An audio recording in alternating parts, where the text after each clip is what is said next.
Hello there, everyone. Happy Easter. I trust that everyone had a beautiful Easter weekend. I'm a bit on the late side today because I spent my weekend getting a big gardening project done. I had this vision in December of redoing these two massive beds in my backyard, and I finished today. So, other than a little bit of dirt that needs to be hauled away, we got it done. So, I'm really excited. I have flowers blooming and butterflies, and it's beautiful. So, this week's theme, by the way, welcome to Breakthrough with Brindley.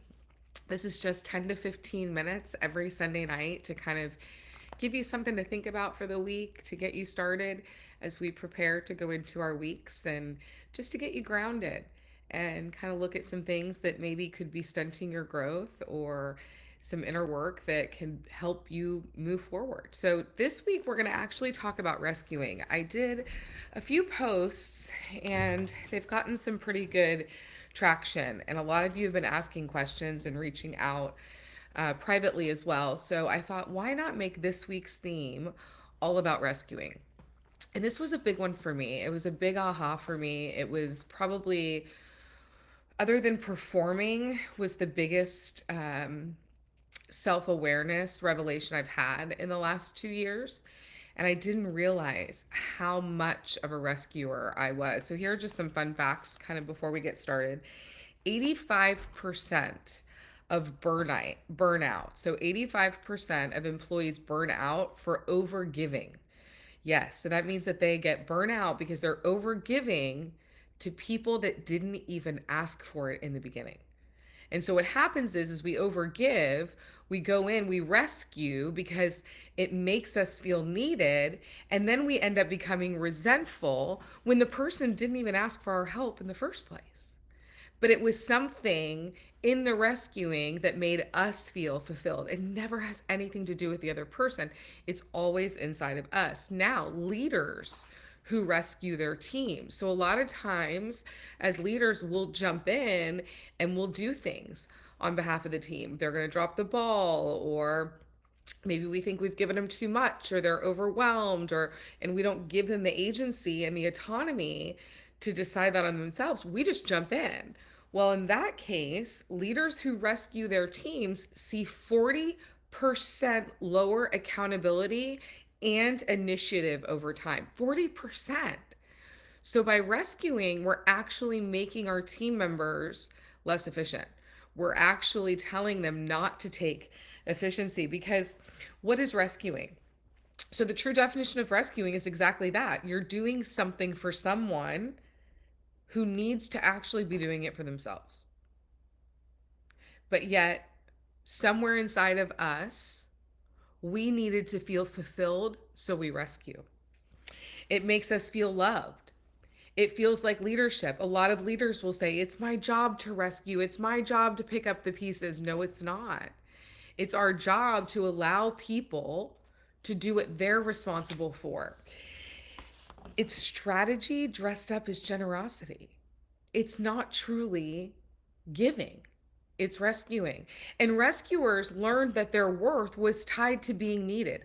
That's the entire reason that we rescue, because it's somewhere in our life, in our childhood most likely, or before birth. It could have come through generations. The programming, the preconditioning was that in order to be needed, in order to be loved, I had to give. I had to help. I had to rescue. I had to support. So we learn that our worth is tied to that. And that if we're helpful, we will be safe. If we are helpful, we will be loved. If we can rescue people the way that we wanted to be rescued, we will be loved. Now, how this shows up in business is that we end up doing their work for them instead of them doing it themselves. We end up just fixing the problem instead of having that tough conversation. So we'll avoid the conversation altogether by just doing the work. And we'll run from the conflict. We'll run from the confrontation. And Patrick Lencioni wrote a great book called The Dysfunctions of a Team. And one of those dysfunctions is the lack of accountability. It's the lack of honesty. And when we rescue, what we're saying to someone is that you're actually not capable. I don't think that you're able to do it, so I'm going to do it for you. You can't do this. So you're actually telling your team members, you're telling your employees that they can't do it. And over time, they will start to believe that. So you cannot rescue someone who has not decided to be rescued. Now, I did some posts this week. I'm not going to go too deep into it because there are people involved. And if you're thinking about who's involved, please stop following me because that's not the kind of energy that I want on my page. That's drama. We're not here to point fingers or to judge or to be of drama. We're here to learn and to grow through situations. And I believe that this universe is just one big field that God uses to teach me the same lessons over and over. So I'm going to teach those to you. And I was a big rescuer, a big rescuer. You know, a lot of trauma in my childhood. So a lot of times I was the little girl that wished I could be rescued. I got lost in movies and television shows because the heroes rescued the princess on those, all the stuff, all the stuff. We don't need to go into all that. But what I learned recently is that I rescued because it made me feel fulfilled. And the only way that I was able to stop rescuing was to do exactly that, to stop doing it. And I was given a few opportunities to do some rescuing over the last 6 to 12 months. A lot of my friends and family members have been going through some really tough times, and there was a lot of opportunity for me to jump in and save the day and rescue and be there for everyone. And I had to recognize it because the only person that was hurting in the end was me. I would actually rescue, then I would gain I would be resentful because they didn't recognize or appreciate or show appreciation towards what I had done for them when they didn't even ask for it in the beginning. It was me being nosy. So you cannot rescue someone who has decided not to be rescued. The moment you stop, you find out who wants to grow and who wants you to carry them. That one was huge, guys. When you stop rescuing, you will quickly find out who's there to grow with you or who you've actually been carrying that wants to be carried. Because that's the other side of this. Some of us are the rescuers, some of us are the ones that want to be rescued. That makes us feel needed when people are rescuing us. When we're rescued or someone is rescuing us, we're substituting them for the person that we wish would have rescued us when we were little, our mother, our father, whatever that looks like. Now, the clarity is a gift when we find this out. It's very uncomfortable to find out who actually wants to grow with you and who loves you and who cares about you versus who wants you to carry them or do the hard jobs for them and do the heavy lifting. That can be really uncomfortable. It can hurt because it can be someone that you care about greatly. And I'm just here to tell you that that's a gift. It's an absolute gift. Because the more that you stop rescuing, the more your nervous system has a new way of reacting. And so now the inclination, the first reaction, the activation is not towards rescuing, it's stopping and it's saying, okay, why do I want to rescue? Where is this coming from? So how do we stop? How do we stop the rescuing? Rescuing yourself first. The whole reason that we rescue is because we wish someone would have rescued us. And the only person that we can rescue is ourselves. We can't rescue anybody else. And the minute that we stop trying to is the minute that our internal happiness begins. So we don't do this by giving up on people. We don't just say we're never going to take care of anyone. We're never going to. No, guys, it's not one extreme to the other. Remember, every single thing that we do is a gift, and it can also be a weakness, depending on how we use it and how much of it we have. So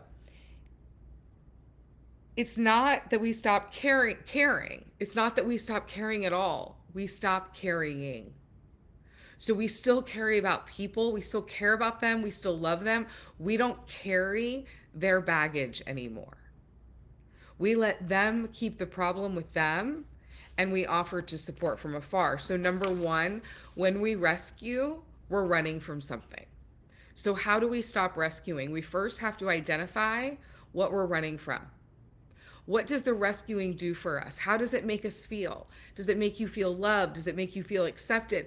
For me, what I found out is there were multiple lost children in my line, and a lot of us that are only children, when there's lost children, we will actually put our friends in the place of those lost siblings. And so we will put expectations and pressure on our friends to be our siblings. And that's what would help. That's what it would happen with me. It would happen in my friendships. I would rescue them a lot, like I would a sister or a family member. And then when they didn't show up as the sister or do the same thing for me, I became resentful, or I didn't feel that it was an even exchange of value, when actually it wasn't them, it was me. I had unrealistic expectations of the relationship. And that's what I needed to go back and have a conversation with myself, and really get to know what is friendship and what is family and what's the difference, because no one taught me. There were no boundaries in my life. There are now, after years of working towards that, but there weren't for many, many years. So that's number one. So to rescue is number one. Find out what we're running from and what the rescuing is giving us. Number two, let them fail. You're gonna have to let it go. So when you go to rescue the team member, when you go to do their work, you're gonna have to let them fail. You're gonna have to let it fall through the cracks. And yes, that means that the relationship may end. And yes, that means that you may get the job back. And that's okay, because this is like this little bit in this really, really, really big thing we call life. It's just a blip. And so it's better to find out now. It's better to stop the rescuing now, let them fail, let them find their way. That's part of their journey, and they're here for you on this part of your journey. And I promise, the moment that you go into the uncomfortable and you do the thing, it's going to be so freeing, and it's not going to be uncomfortable anymore. And then your nervous system is going to have a new memory and a new way of doing this, and you'll do it differently next time. It's just amazing. And so number three is turn that energy inward. We immediately go outside. We want to rescue, we want to support. What if you did something for yourself? Now, I'm not saying I've mastered this, because I haven't at all, but in December, I decided that I really wanted to make my backyard a really peaceful, grounding garden. And it was going to be a lot of work, and I could have paid someone to do it and done that. And I didn't want to do that because I just thought it was ridiculous. I have two hands. Why can't I do it? And so every weekend, I've just been doing a little bit at a time. And it's been my own little project.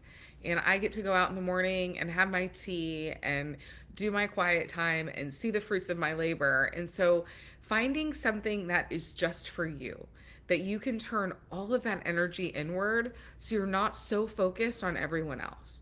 For so many years, I spent hours at night on the weekends just thinking about other people and what they were doing and how they thought of me, and ridiculous. I get it. Listen, I know it sounds ridiculous, but it was me. And now I find things that are for me: cooking, golf, gardening. I still do love to work, so I still will, tell you I'm nerding out on documentaries and AI assistants right now. I'm building AI assistants. There's laptops all over my house, so it's just finding stuff for you.